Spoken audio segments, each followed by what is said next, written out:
Olá, olá, seja bem-vindo ao canal Estatuto Sagrado. Isso aqui é a nova Constituição de Segurança Jurídica do meu Estatuto Sagrado de 2017.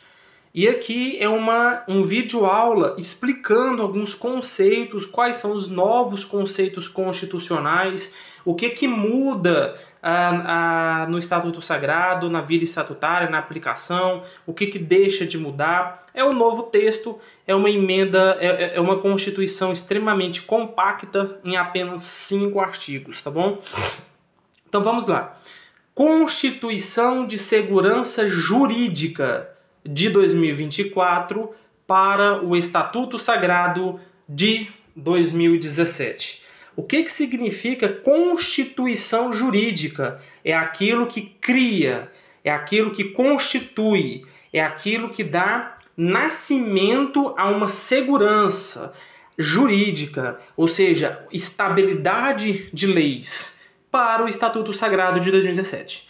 Ou seja, aqui vai trabalhar a respeito de emendas, vai reconhecer a soberania do Estatuto Sagrado como doutrina religiosa e etc. Então vamos ao preâmbulo, que diz assim: esta Constituição regulamenta o disposto no título 3 do Estatuto Sagrado de 2017. O que está lá no título 3 do Estatuto Sagrado de 2017? Vamos ver, né? Aqui, ó, título 3 do Estatuto Sagrado é o Supremo Guardião Estatutário, SGE, que é composto pela Redação 8.840 de 2019, que diz assim em seu artigo 1º: este texto não poderá ser alterado, está selado diante de Deus, salvo em caso de caducidade comprovada. Então, dentro desse aspecto,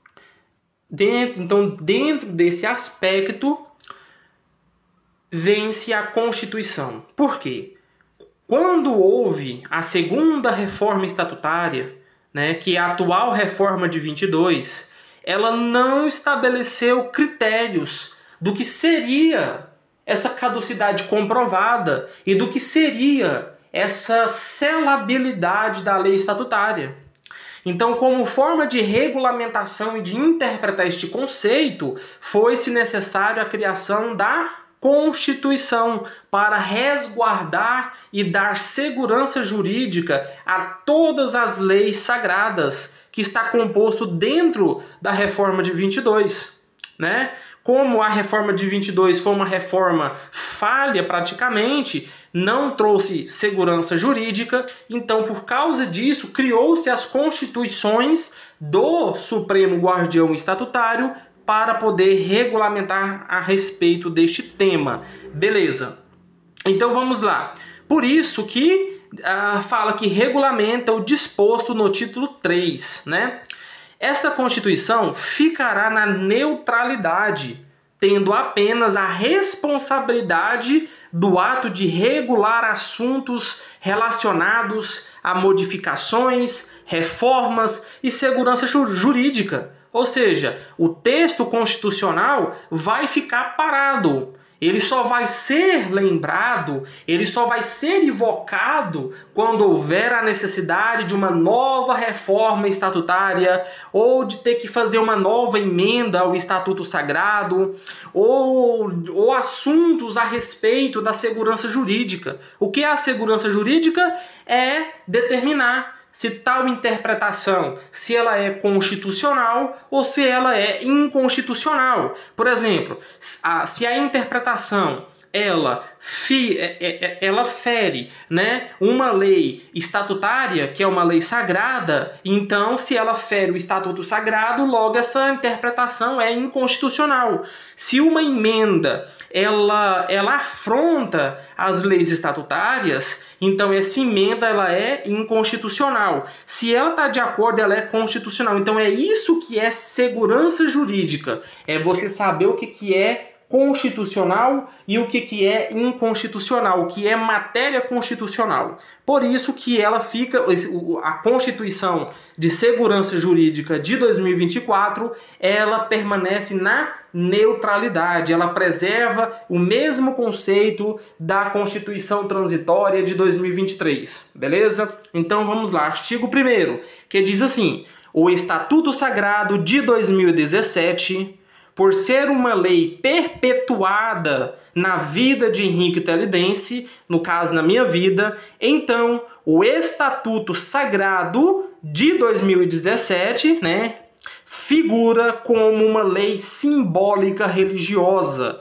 Ou seja, o Estatuto Sagrado ele é uma lei simbólica, ele é uma lei religiosa, certo? O que vai mandar é as leis que emanam desse estatuto. Estatuto significa conjunto de regras, conjunto de normas. Então nós temos o quê? Um emaranhado de conjunto de regras que está ligada, que foi criada em nome do Estatuto Sagrado, por isso que as leis são sagradas. Portanto, o Estatuto Sagrado de 2017 é uma lei simbólica. Ela carrega apenas o princípio de canonizar como sagrado as leis a elas implementadas pelas reformas. Por isso que as reformas é muito importante. Por isso que não é bom ficar ficar fazendo várias e várias reformas, porque são as reformas que atualizam o texto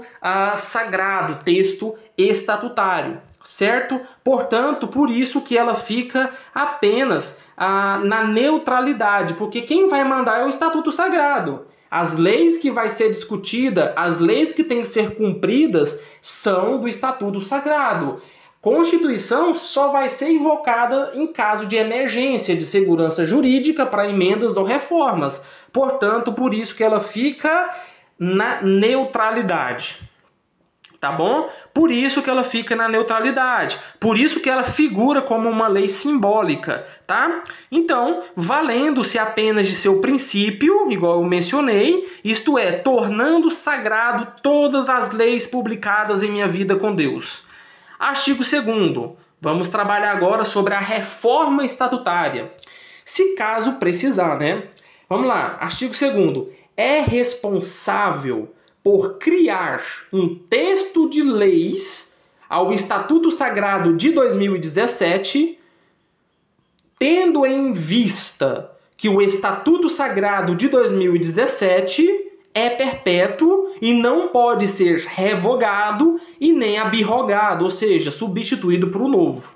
Então, quando necessário, aí entende-se a necessidade de reformas, quando necessário, mudanças de leis. Vêm as reformas estatutárias. O que é? É um processo para atualização das leis do Estatuto Sagrado de 2017. Lembra lá do título 3 do Estatuto Sagrado, que diz que, salvo em caso de caducidade comprovada, essa caducidade ela vai ser preenchida pelas reformas estatutárias. Ou seja, já tivemos 2 reformas estatutárias. A primeira foi em 2020 e a segunda foi em 2022. Portanto, a atual reforma em vigência é a reforma de 22. O meu Estatuto Sagrado de 2017 está vigorando atualmente com a reforma de 22, com os aspectos da reforma de 22, Então, se precisar reformar, artigo 2º.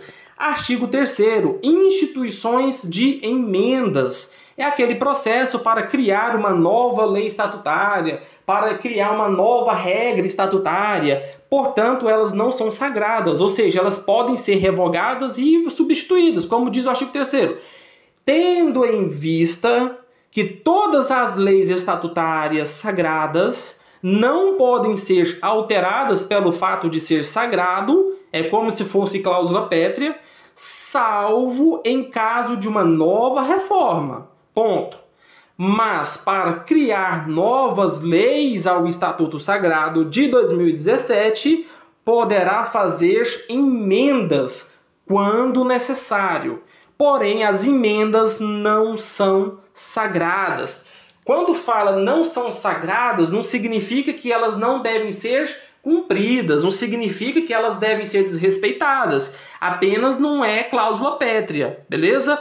Parágrafo 1º. Não são sagradas pelo fato de serem modificadas a qualquer tempo, não necessitando de uma nova reforma estatutária para qualquer alteração. Ponto. Artigo 4º, que diz agora quais são os procedimentos para uma nova reforma estatutária. O artigo 2º fala dos critérios para uma nova reforma estatutária. O artigo 4º vai falar do procedimento, como faz esse procedimento. Artigo 4º. Procedimento para uma nova reforma estatutária sagrada. Ponto. Para fazer um novo texto de leis ao Estatuto Sagrado de 2017, voto na sorte, saindo contra só depois de 4 anos para ser tentada novamente, saindo a favor só depois de 1 ano para ser modificada. Ou seja, é voto, coloca no papel e tira na sorte. Parágrafo 1º. Após a nova reforma ao Estatuto Sagrado de 2017, ela será apresentada em oração a Deus e depois de 7 dias, as novas leis, criada aí pela nova reforma, será considerada sagrada. Parágrafo 2º. Parágrafo 2º. Pelo princípio bíblico de Mateus capítulo 18, 19 e 20, tudo que ligar na terra em nome do Senhor será ligado no céu, e tudo que se desligar na terra em nome do Senhor será desligado no céu. Ou seja, se as leis estatutárias foram ligadas em nome de Deus aqui na terra, biblicamente elas estão ligadas aonde? No céu. Portanto, qualquer descumprimento configura-se desvios de conduta. Para artigo 4º, das regulações, agora nós temos o princípio de regulamentações. O Supremo Guardião Estatutário será adjunto desta Constituição, o protetor e guardião supremo e o intérprete do Estatuto Sagrado de 2017, ou seja, aqui fala quais são as competências constitucionais do Supremo Guardião Estatutário, que é ser Supremo Guardião, Supremo Guardião, Supremo Protetor do Estatuto Sagrado, E também intérprete. Então, as interpretações têm que ser publicadas e assinadas no livro do SGE, Ou seja, o SGE poderá, inciso 1, editar portarias e decretos de caráter interpretativo quanto às leis sagradas do Estatuto de 2017, reforma de 22, ou seja, pode sim interpretar as leis do Estatuto mediante decretos e portarias e julgar, à luz desta Constituição, a interpretação por constitucional ou inconstitucional. Artigo 5º, em nome de Deus e de nosso Senhor Jesus... Agora termina, Artigo 5º, em nome de Deus e de nosso Senhor Jesus Cristo, fica outorgado esta Constituição de Segurança Jurídica de 2024 do Estatuto Sagrado de 2017 e revoga a Constituição Estatutária de 2023. Henrique Teledense Oficial, Supremo Guardião Estatutário, data comum 22/10/2024 e a data estatutária, que é desde quando iniciou o Estatuto, os anos são contados de 17 até aqui, que é o 22/10 do ano 7º. Então está aqui essa explicação sobre a nova Constituição Estatutária.